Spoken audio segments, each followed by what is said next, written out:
This week in East Brunswick, we'll experience a Firehouse Wetdown as a squad at Willow Street dedicate new equipment and get very wet in the process. We'll learn about a Chinese auction to be held in October, sponsored by the Friends of the Library. Dolly Vasta will be back with Part 3 in her September Fest series, featuring an interview with Arts and Crafts Judge Don Carmen. Special Officer Mike Mansfield will be in the studio to outline some township pet ordinances, and Adrian Eisner will talk to Township Housing Specialist Betty Richter about renovation monies available for houses in the Old Bridge Historic District, a special segment of Consumer Aware. And we'll end with this week's Township Council Review. All this plus information on upcoming local events will follow on This Week in East Brunswick.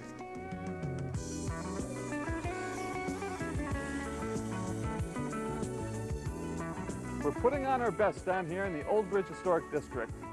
We're going to have our 8th annual Village Fair on this Saturday, September 29th. So come on down to Cosman Street, which will be transformed into an oasis of arts and crafts, antiques, live entertainment featuring the Mary 8 Square Dancers and the Wooden Strings Country Band. Twinkie the Kid, Chuck E. Cheese will be here for the kids, and so make it a family day. Free parking, free admission, and we'll see you here this Saturday, September 29th. Rain date, October 6th. Thank you. What's a wetdown? We went to the Willow Street Firehouse Saturday to find out. Wetdown Chairman Steve Boger gives us his definition. Well, actually what it is myself and a committee of 4 other members from the East Brunswick Fire Company, last 2 months, we planned this event. We ended up inviting fire companies from the surrounding townships, and basically what it is we all sit around, get wet, drink beer, hot dogs, cold cuts, and just have a good time. First to be wet down Saturday were the 3 new or rejuvenated vehicles being put into service by the Willow Street Company. Following the champagne christening of 2 trucks and a chief's car, several pumper crews set to work wetting them down. That done, the firemen got down to the real business of the day, getting each other all wet.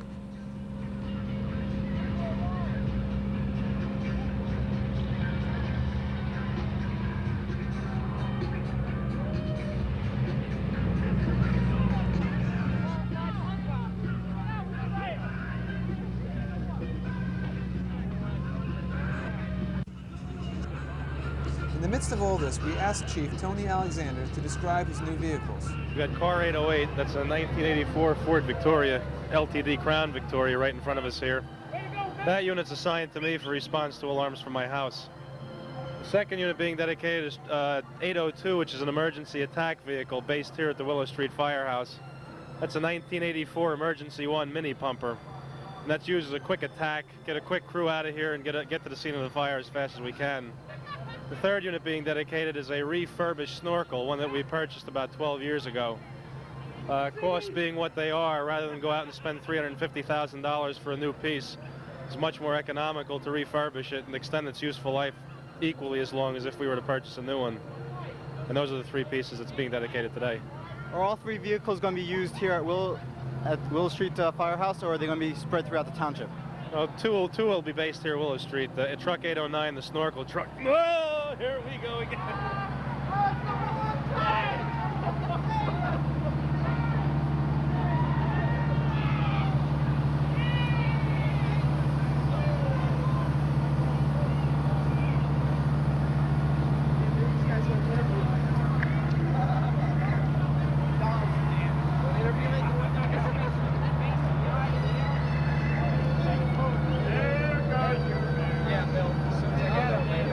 Okay. Okay. Just one last question. Now, where did the money for these equipment come from? Money came from taxation. We formed the fire district about 2 years ago, 3 years ago actually, and the money is used to purchase that and refurbish the other one. All came from taxation. That's all at the Firehouse. Now let's join Carol Phillips in the studio and learn more about a Chinese auction. Hello, I am Carol Phillips for This Week in East Brunswick. My guest today is Ellen Henkin, chairperson for the Best Ever Chinese Auction, which is being sponsored by the East Brunswick Friends of the Library. Ellen, when and where will the Chinese auction be held? It will be at East Brunswick High School in the cafeteria on Friday, October the 12th at 8 p.m. The doors will open at 6:30. What kind of items are being featured this year for the auction? We have a color TV, a portable stereo, a Cabbage Patch doll and a Kuso, which is a Cabbage Patch pet. We have an oil painting, many stuffed animals, and sports tickets, designer clothing, and over 200 table prizes. Okay, for those who attended last year's auction, how will this year's auction differ? Well, one thing is that we're going to have an improved PA system. We're going to move the tables away from the walls so that we hope the people can move around the tables without the crowds that we had last year. Also, our most expensive prizes are going to be on one table, and you will be able to put your tickets in individually and select the prize that you would like. How will the proceeds from the auction be used? They'll be used for programs and functions at the library, for materials, and all the other things that the Friends have contributed to over the years. Last year's funds from the Chinese auction went for the purchase of 2 Apple IIe computers for the library. Now, what is the cost of a ticket for the auction? It is $3. And where can they be purchased? They can be purchased right here at the library. And I believe additional sheets are also on sale at the auction itself? Yes, they will be 3 for $1. Okay, and the function then begins at 8 p.m., but the doors open at 6:30. So to reiterate, the Best Ever Chinese Auction will take place on Friday, October 12th at the East Brunswick High School cafeteria. Tickets are $3 and can be purchased here at the library or by calling 390-6781. For This Week in East Brunswick, this is Carol Phillips. If you're a football fan and you're watching our program on Thursday evening, be sure to tune in Friday night at 7 for the East Brunswick High School Bears against the Madison Central Spartans. A tape of Saturday's 28-13 victory for East Brunswick with play-by-play from Sports Talk's John Magliero. This is a must for those of you following what could be a record-breaking season for the Bears. Again, that's Friday at 7 p.m. on Channel 8. Now here's Dolly Vasta. Hi, I'm Dolly Vasta, back for one last look at the September Fest before our month runs out on us. You know, it wouldn't have been much of a fair without all the arts and crafts exhibits. And to make up the arts and crafts exhibits, you really need 2 things. You need the artist, of course, but you also need a judge. And today's guest is Don Carmen, who has been our judge for the past 2 years. Let's have a talk with him. Judging is one of the most difficult things that I ever do professionally. Yes, it is, because it's your judgment against a person's creativity, and it's hard. That's why I always judge and run before I'm stoned. That's in the literal sense. Yes, that's literal, not figuratively. Yeah. Very good. Also, you battle the bugs when you tape outdoors. It's wonderful. You have little things flying around your face. Well, I haven't swallowed one yet. Yes. Good, good. This is the second year that you've been down to East Brunswick, that you've been judging. That's right. Do you enjoy coming down here? Yes, I like it because the setting is absolutely gorgeous, and you have a perfect day today, and the people are nice. They're just nice, friendly people, both the artists and the crowd that's walking around. What is your criteria when you judge? I know people are always interested. What strikes you when you judge? That's a rotten question. That's true, but then sometimes I'm a rotten person. Well, technique, of course, how they handle the materials, whether it's copied, semi-copied, completely their own, and whether it's unique. I think those are the things that, you know, we really look for. Anytime I have ever talked to any kind of judge on any project, a juried show or anything else, they always say the last thing is, does it have gut reaction with them?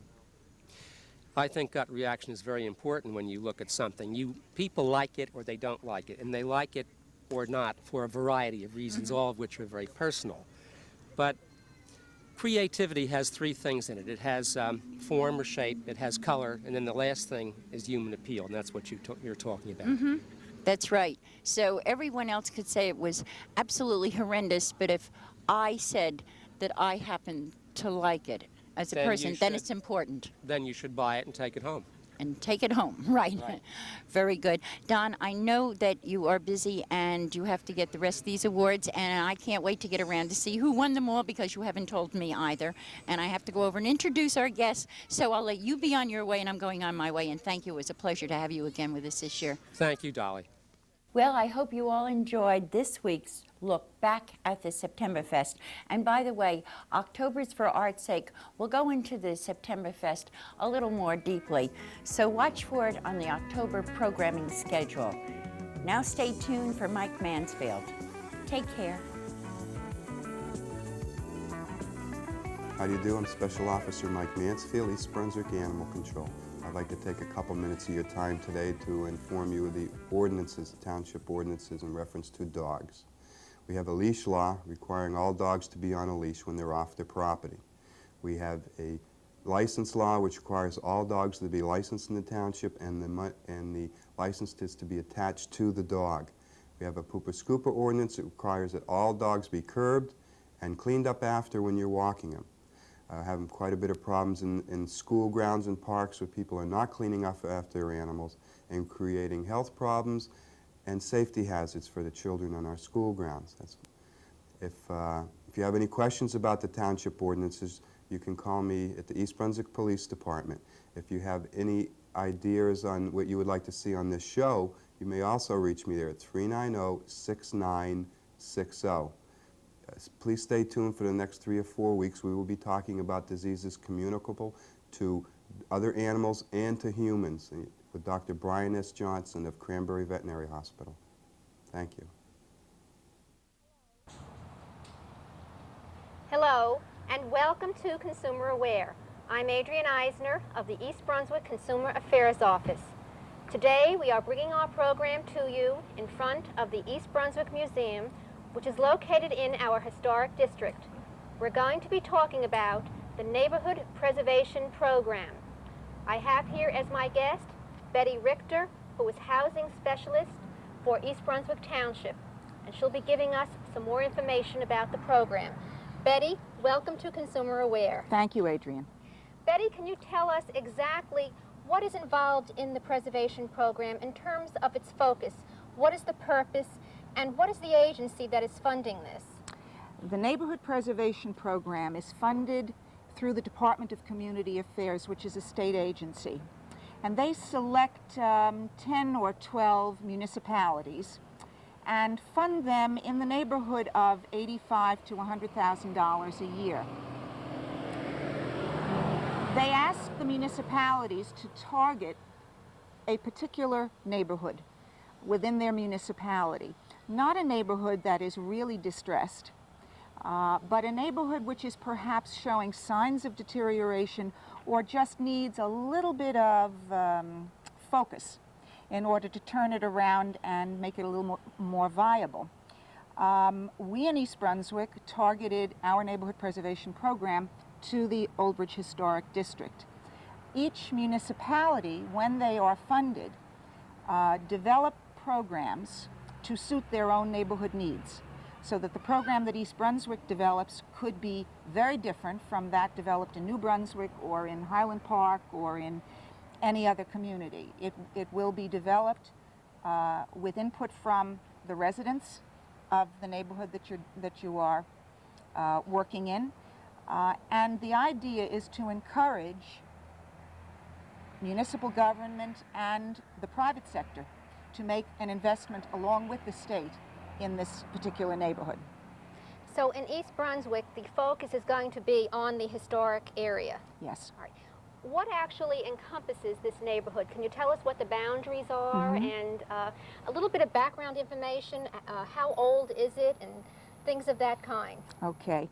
The Historic District of Old Bridge, which is in fact in East Brunswick and causes some confusion to people, is in the southeast sector of the town.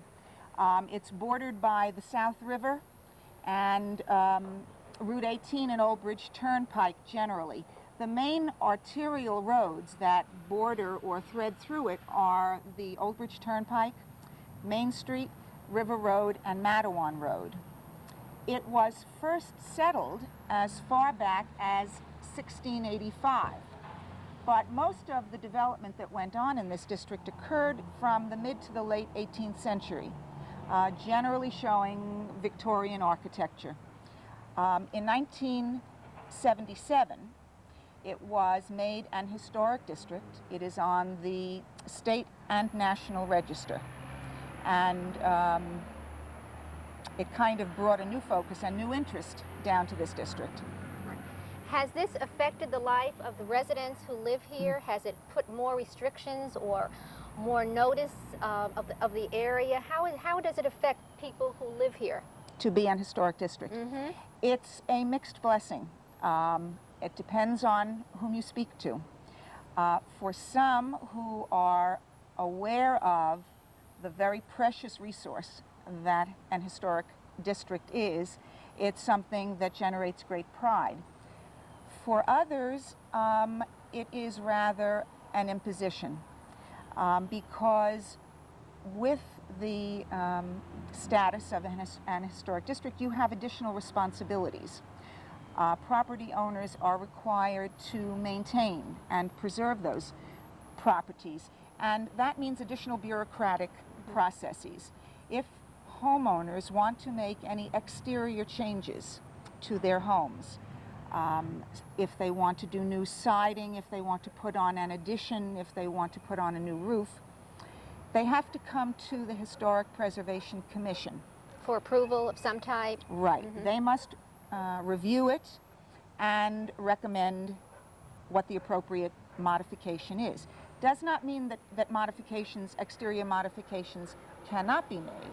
It only means that they have to be made with the approval of the commission, who can advise homeowners as to whether or not the modifications that they are making are appropriate. All right, so certain criteria have been developed by the commission, and these are what have to be met by any anticipated improvements.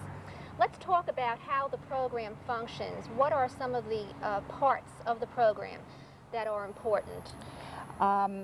This program is part of the Division of Housing in the Department of Community Affairs. So that tells us immediately that one of the focuses is going to be on housing. And in fact, every municipality that is funded through this program will have a housing element in it. Perhaps we can focus on that today and deal with some of the other aspects at another time. Fine. Our housing element has three parts. One is an exterior paint program. The Neighborhood Preservation Program will provide free paint to any homeowner who wants to do exterior painting.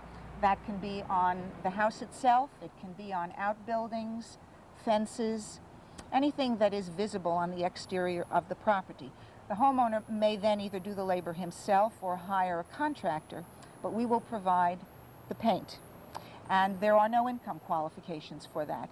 Any property owner in the district, residential property owner, can apply. It sounds like a wonderful opportunity for them. Yes, and that's been a very well participated in program. I can see why. We're seeing some interesting results with that. A second element of it is the facade program, or the preservation restoration program. This also deals with the exteriors of properties. We would like to be able to encourage and motivate homeowners to restore some of the characteristics on their buildings that may have been lost over time, or to preserve and repair. We're not talking really about structural kinds of rehabilitation. We're talking about cosmetics. And because a homeowner doesn't necessarily have to do this kind of cosmetic work, he can certainly live in a house that doesn't have shutters or a picket fence or fretwork on his trim. We felt we needed to make the incentive sufficient to encourage people to do that. So we have grant monies, and depending on whether you fall below or above a moderate income category, homeowners are eligible for up to $2,000 in grant money to make these kinds of improvements to the exterior of their property. Is there a date when the program expires? What is the duration of the program? We are funded annually, and the contract that we have with DCA is an annual contract. That will be renewed for anywhere from 3 to 5 years, depending on how well the program goes. If that program doesn't function very well and isn't doing what it proposed to do, funding will be discontinued. But depending on how much work is necessary and how much activity there is in the program, townships are generally funded anywhere from 3 to 5 years. Mm-hmm. Now, we mentioned before that East Brunswick has a historic preservation commission. How does that relate to the kinds of improvements that you're talking about? Is there a conflict between some of the kinds of things that a homeowner might want to do and the requirements of the commission? Mm-hmm. It's hard sometimes for people to separate us. We both have the word preservation in it. Yes. In fact, the Historic Preservation Commission is a commission established by local ordinance, and their responsibility is to administer the ordinance. Mm-hmm. We do work very closely with them because we happen to be working in the historic district. And the wonderful aspect of this is that the commission is there to encourage homeowners to make improvements to their housing. But up until the advent of this funding through NPP, Neighborhood Preservation, there was no money to help them do that. And restoring old houses, working on old houses, is expensive. So we are really pleased that we can now provide some funding to back up the aesthetic guidelines that the commission works with. So we do work very closely together. Oh, it sounds like it's a cooperative effort rather than the homeowner being caught between two programs.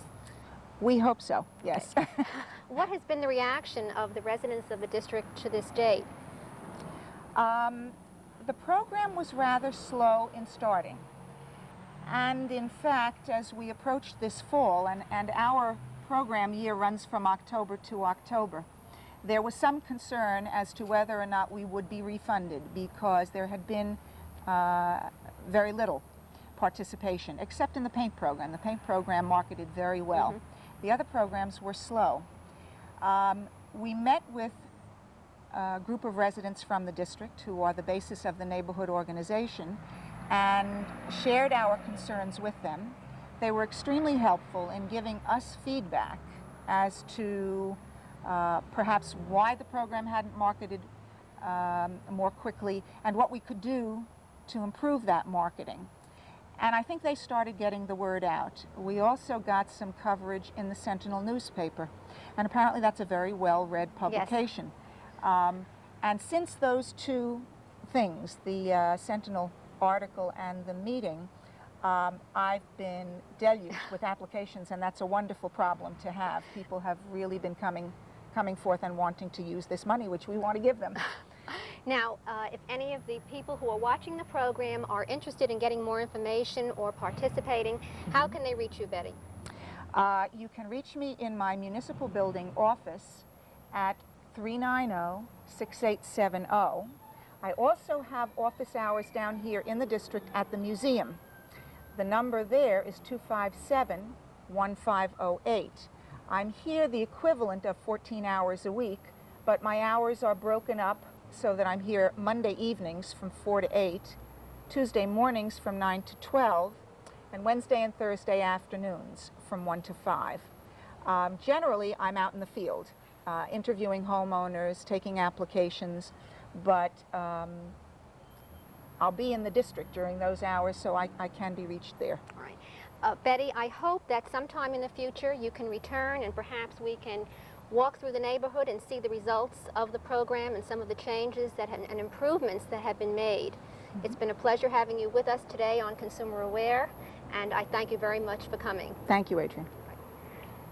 I hope you've enjoyed our program, and I look forward to seeing you again next week on Consumer Aware. At this week's council meeting, Township Attorney Bert Bush brought the council up to date on the latest court actions regarding the redirecting of garbage trucks from the ILR landfill in Edison to the Edgeboro landfill in East Brunswick. East Brunswick has until October 4th to show that Edgeboro cannot accept an additional 400 trucks daily without shortening the landfill's life and causing serious traffic problems. I was in court today before Judge Skillman. We've been fighting the closing of ILR landfill in Edison citizen, which normally we wouldn't care about, but for the fact that Somerset County and Union County are the sole depositors of solid waste there. And there was an order which Council, I believe, has seen from the DEP and the Board of Public Utilities, which was signed on September 14th, finally, by Commissioner Huey, reassigning all of the solid waste from ILR to Edgeboro, on the grounds that Edgeboro is in the same district as ILR, and since we're there, we should get it. We took a two-pronged attack. First of all, we joined with Middlesex County in trying to get a stay of that order. Commissioner Huey refused to give us a stay, but the Board of Public Utilities admitted that they didn't follow their own rules. They didn't give us notice or a hearing. And we began a hearing on Friday afternoon at the Board of Public Utilities.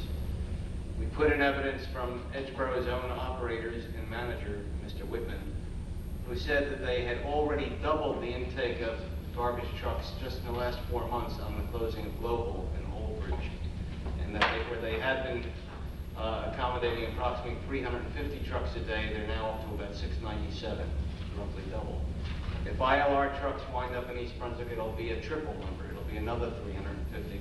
In other words, triple from what it was just about 3 or 4 months ago. Unfortunately, we could not complete the hearing on Friday before the Board of Public Utilities. We hired with the county a traffic expert who described the truly calamitous situation that would happen at the jug handle at Edgeboro Road if these 350 trucks come in. Very few vehicles would be able to get through that light except after 2 cycles. Very few would get through in the first cycle. We have air quality people who have worked with us on the Signal Rescue Task Force, Mr. Charmisinoff. We have the county air pollution expert, Mr. Hills. Director Terrell was with me. This hearing took place Friday in Newark. And we also had ILR trying to satisfy everyone that they could stay open without violating any standards of DEP. The hearing before the BPU has been continued until next Tuesday, October 2nd at 9:30, where we will again put on our case saying, assign it anywhere you have to assign it if you're closing ILR, but don't assign it to East Brunswick. We're already overloaded. We have gotten no sympathy or support at all from DEP. BPU at least has given us a hearing. DEP instead has written to Middlesex County and has said, we've read your solid waste amendments where you want to keep out the 3 counties, Morris, Somerset, and Union. And it's too bad because we don't agree. They've got to go somewhere, and you've got facilities in East Brunswick, so you better absorb them. DEP has put Middlesex County on the defensive, in effect, by saying you've been their host before, you've got to continue again, which I think you know is an outrageous position from our point of view in East Brunswick. Today, Judge Skillman agreed to carry for 10 more days the closure of ILR. ILR was ordered closed depending upon when they reach an elevation of 126 feet, and they are very close to it now. So in spite of everything that we've been doing, if ILR can't satisfy DEP, they will be closed. The judge has continued the hearing in New Brunswick until October 4th, which will give us a chance to finish what's going on in Newark. The bottom line is that we are trying to keep out-of-county waste out of our landfill so that we can preserve whatever capacity we have for Middlesex County. If ILR's waste did not come here, it's estimated that approximately 9 years additional life might be available in Edgeboro. If ILR's waste does come here, that will be reduced significantly, and their estimate's somewhere around 3 years, more or less. That's all for this week. Thanks for watching.